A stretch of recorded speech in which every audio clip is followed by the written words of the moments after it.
Hello, good evening everyone. Today we'll discuss about mitochondria. Mitochondria which is known as the powerhouse of the cell. जैसे अपने घर में mummy है ना power woman, वैसे ही जैसे मम्मी ना हो तो घर में कुछ भी काम ना चले, वैसे ही जो अपना सेल है अगर उसमें माइटोकॉन्ड्रिया हो तो ना चले, राइट? क्योंकि आपको पता है कि it is a cell of the cell. क्यों सेल ऑफ द सेल बोला है? क्योंकि जो सेल में मेनली एनर्जी प्रोडक्शन का काम होता है वो कौन करता है? माइटोकॉन्ड्रिया. नॉर्मली हमको पता है कि भाई जब भी एरोबिक रेस्पिरेशन होता है तो एरोबिक रेस्पिरेशन में due to oxidation of one glucose molecule we are having 38 molecules of ATP. बोलने के लिए तो सिंपली बोल दिया एक glucose is equal to 38 ATP, but actually आपको पता है कि भाई ये जो पूरा ऑक्सीडेशन होता है which occurs in 3 step. That first step is glycolysis जिसमें ग्लूकोज का ब्रेकडाउन होके बनता है pyruvic acid. Second step that is TCA cycle. It is also known as a Krebs cycle or it is also known as a citric acid cycle. And the third step is ETS, electron transport system, or it is known as a respiratory chain या फिर electron transport chain भी बोलते हैं, या फिर उसी को बोलते हैं ऑक्सीडेटिव फॉस्फोराइलेशन. अच्छा, ये क्या बोलते हैं वो नेक्स्ट आएगा रेस्पिरेशन में कि भाई ऑक्सीडेशन होता है और जो एनर्जी रिलीज होती है उसकी हेल्प से फॉस्फोराइलेशन होता है, राइट? अच्छा, मेन ये जो 3 स्टेप है उसमें जो ग्लाइकोलिसिस है वो होता है सेल साइटोप्लाज्म. जो टीसीए साइकिल है वो होता है माइटोकॉन्ड्रियल मैट्रिक्स में, और जो ईटीएस होता है that occurs in the inner membrane of mitochondria. अच्छा, मैट्रिक्स क्या है और इनर मेम्ब्रेन क्या है वो मैं आपको बताती हूं, but my main M to tell you that due to complete oxidation of glucose as 38 molecules of ATP are formed, majority of ATP are formed by ETS pathway, and that ETS pathway occurs in the inner membrane of mitochondria, that is mainly mitochondria. So you can understand that कि for energy production that mitochondria is involved. सो जब भी आपको energy production करना होता है तो उसमें कौन इन्वॉल्व रहेगा? Mitochondria. So now you can understand that number of mitochondria per cell is variable. Why? Because it depends on the physiological activity. जो सेल जितना ज्यादा एक्टिव, जो जितनी एक्टिविटी ज्यादा करेगा उसको इतनी एनर्जी ज्यादा चाहिए. जितनी एनर्जी ज्यादा चाहिए वहां पे नंबर ऑफ माइटोकॉन्ड्रिया ज्यादा होंगे, राइट? और जो कम एक्टिव रहेगा तो उसको कम एनर्जी चाहिए तो वो कम माइटोकॉन्ड्रिया होंगे. सिंपली यार, आप ज्यादा होमवर्क करोगे, डेली टू डेली होमवर्क करोगे, बहुत सारा लिखोगे तो मे भी आपकी 4, 5, 6 बुक्स भर जाएगी. बट अगर आप होमवर्क ही नहीं करोगे तो ओहो, एक नोटबुक पूरे साल चलेगी और फिर मार्क्स मिलेंगे स्वच्छता के, गांधी जी की तरह स्वच्छता अभियान. ठीक है, एग्जाम में मत करना वरना अंडा मिलेगा. नो स्वच्छता अभियान, ठीक है? Okay, so this is clear that number of mitochondria per cell is variable and it depends on physiological activity of the cell. Okay, now mitochondria उसका जो शेप और साइज वो भी डिफरेंट होती है, right? Normally it is sausage shape like this, right? और cylindrical.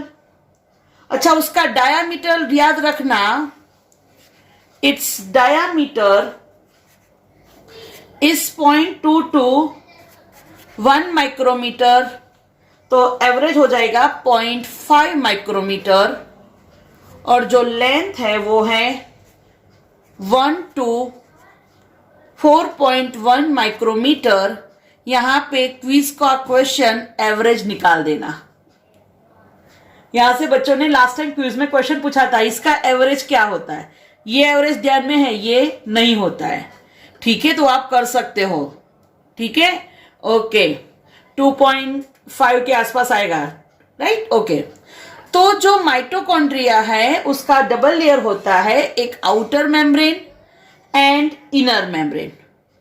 जो outer membrane है वो कंटिन्यूस होती है, बट जो इनर मेम्ब्रेन है that is having highly folded structure,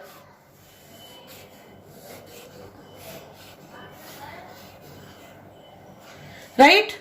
So this is outer membrane, this is inner membrane, and that inner membrane is having folding structure that is known as a cristae,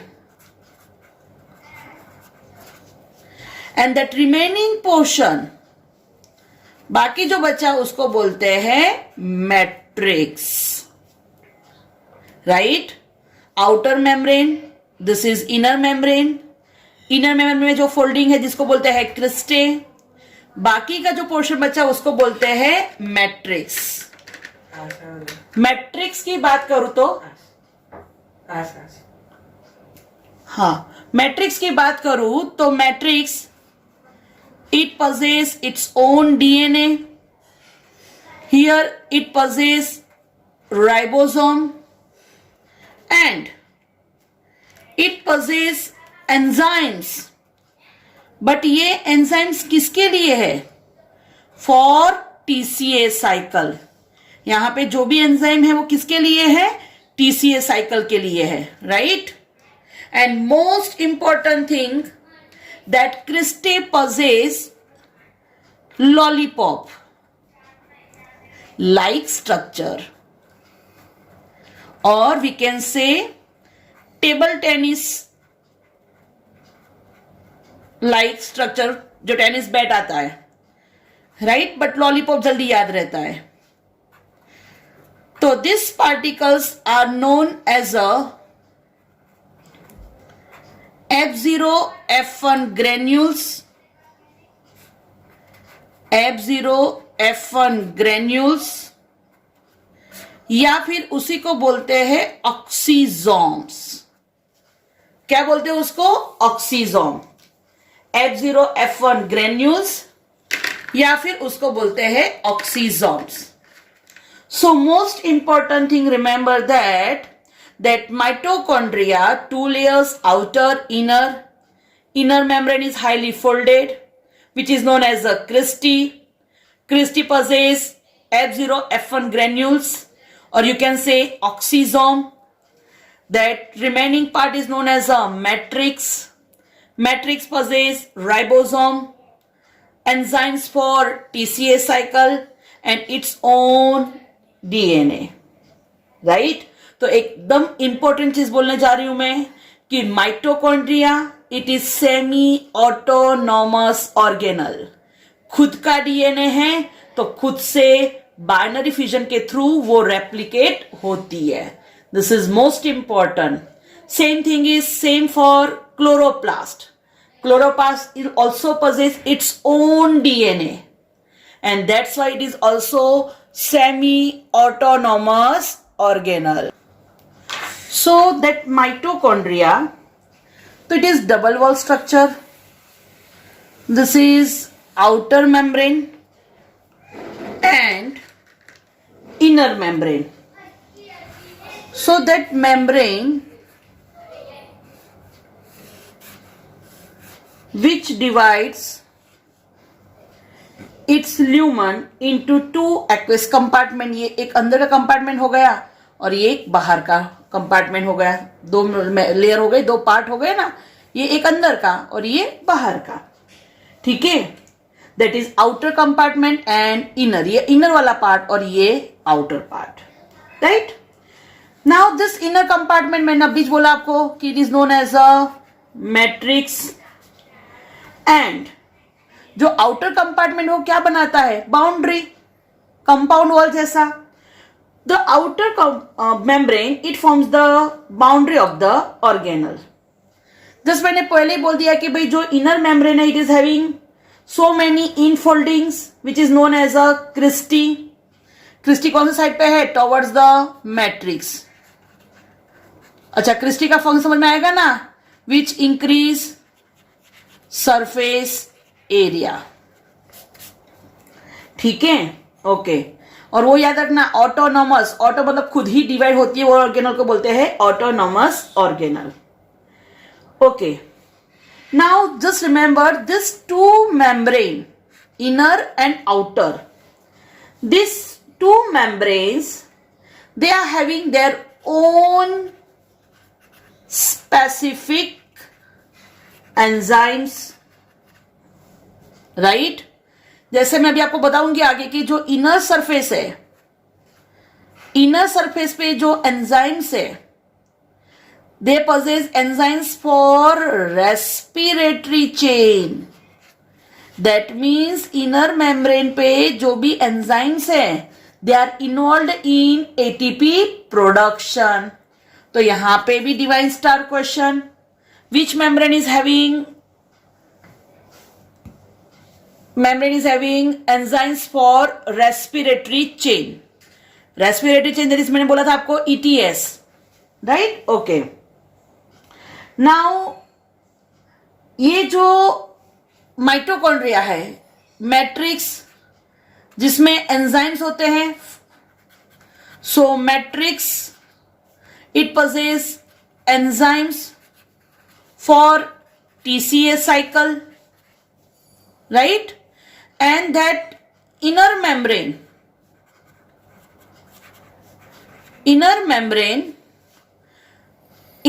में जो infoldings है जिसको बोलते हैं Christie. Christie possess particles जिसको हमने बोला F0 F1 particle, right? Just like lollipop, ये जो बेस होता है उसको बोलते हैं F0 और जो स्फेरिकल पोर्शन होता है उसको बोलते हैं F1. F0 F1 पार्टिकल उसी को बोलते हैं ऑक्सीजोम्स. और यहां पे जो इनर मेम्ब्रेन है उसमें एंजाइम्स है फॉर ETS और respiratory chain, right? So that TCA cycle के एंजाइम मैट्रिक्स में है, इनर मेम्ब्रेन में ETS के है, और दोनों मिला के क्या करता है? ATP प्रोडक्शन करता है. And that's why it is known as a power house of cell, right? Because उसका मेन फंक्शन है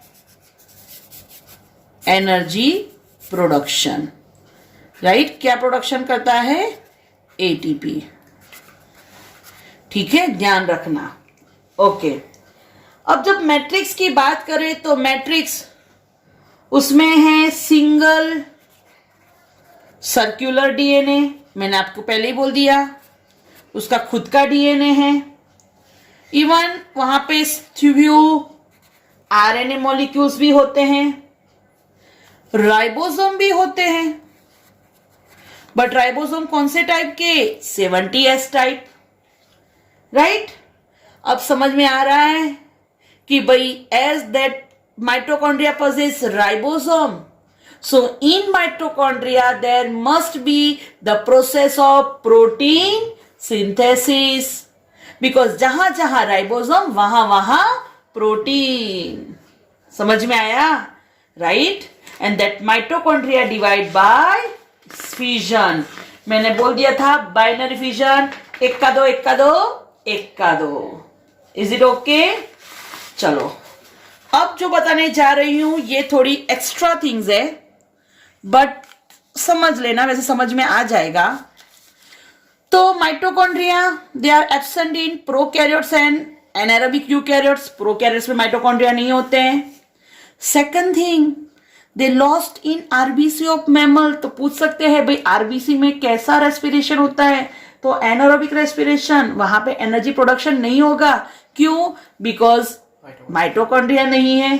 ठीक है, अच्छा कभी कभी माइटोकॉन्ड्रिया के नंबर बहुत सारे हो सकते हैं, जैसे एक एग्जांपल है एमोबिया, चियस नॉट चियस, तो उसमें माइटोकॉन्ड्रिया 5 लाख जितने होते हैं। ठीक है, अच्छा सेल में जितने भी माइटोकॉन्ड्रिया है कलेक्टिवली उनको बोलते हैं कॉन्ड्रियोम। क्या बोलते हैं उसको? कॉन्ड्रियोम। ठीक है, ओके। मैक्सिमम माइटोकॉन्ड्रिया किसमें देखने मिलता है? Flight muscles of bird. क्यों? क्योंकि बर्ड्स को फ्रीक्वेंटली फ्लाई करना होता है, जिसको फ्रीक्वेंटली काम करना होता है उसको बहुत सारी एनर्जी चाहिए, तो वहां पे नंबर ऑफ माइटोकॉन्ड्रिया ज्यादा होते हैं। तो माइटोकॉन्ड्रिया को हमने बोल दिया power house of the cell. It is the ATP meal in the cell. क्यों? एटीपी का प्रोडक्शन करता है, एटीपी की फैक्ट्री है, राइट। अच्छा, इसको बोलते हैं cell within cell. Cell मतलब वो पावर आता है जो एनर्जी प्रोवाइड करता है, तो सेल विद इन सेल, या फिर इसी को बोलते हैं storage batteries, and it is semi autonomous cell organelle, right. Okay, अब ध्यान रखना कि यहां पे जो आउटर मेम्ब्रेन है उसमें मोर फॉस्फोलिपिड एंड कोलेस्ट्रॉल होते हैं, और जो इनर मेम्ब्रेन होती है वहां पे ज्यादा प्रोटीन होता है। ठीक है, ओके। चलो फिर क्रिस्टी बोला, क्रिस्टी ट्यूबुलर पार्ट होता है प्लांट में, बोला ना infolding, that is known as a cristae. तो ऐसा बोला है कि भाई जो प्लांट सेल है उसमें ये क्रिस्टी होता है। कैसा होता है? Tubular shape. एनिमल सेल में वो प्लेट जैसा होता है, और युग्लिना में वेसिकल शेप होता है। उसके अलग अलग शेप बोले कि भाई क्रिस्टी का भी शेप अलग अलग हो सकता है। ठीक है, चलो अब जो चीज आपकी बुक में है उसको थोड़ा डिटेल में कर दिया कि भाई जैसे ये मैं ड्रॉ करूं तो आपको पता है कि ये आउटर मेम्ब्रेन है, तो ये मैंने आउटर मेम्ब्रेन ड्रॉ की। ये ग्रीन कलर की इनर मेम्ब्रेन, तो मैंने ये इनर मेम्ब्रेन ड्रॉ की। इनर मेम्ब्रेन में ये बताया मैंने आपको इनफोल्डिंग, दैट इज क्रिस्टे।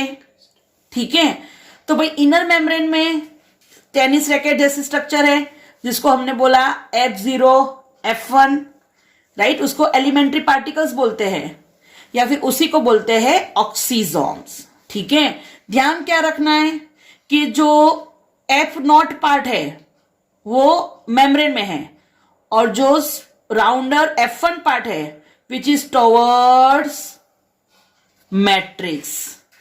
देखो यहां पर आप देख सकते हो ऐसा स्ट्रक्चर, तो हेड जो है वो कौन सी साइड पे है? मैट्रिक्स साइड पे है। ठीक है, ओके। सेकंड थिंग, जो आउटर मेम्ब्रेन है, राइट, वहां पे पोरिन्स होते हैं। पोरिन्स आपको आएगा 11th चैप्टर में, पोर जैसा स्ट्रक्चर, राइट। तो ध्यान रखना कि ये जो आउटर मेम्ब्रेन है it is more permeable as compare to inner membrane. ठीक है, इनर मेम्ब्रेन लेस परमिएबल है क्योंकि वहां पे पोरिन्स नहीं होते, और यहां पे बीच बीच में पोर्स देखने मिलते हैं, तो outer membrane is more permeable. Clear? Okay, चलो एलिमेंट्री पार्टिकल मैंने अभी बोला एटीपी प्रोडक्शन में हेल्प करता है, which act as a ATPS, ATP synthetase, which helps in production of ATP. कैसे? तो वो क्या करता है? तो एडीपी, एडिनोसाइन डाइफॉस्फेट, उसका होता है phosphorylation. Phosphorylation means addition of phosphate, that is known as a phosphorylation. Actually कोई भी सब्सटेंस में जब फॉस्फेट ऐड हुए तो उसको बोलते हैं फॉस्फोराइलेशन।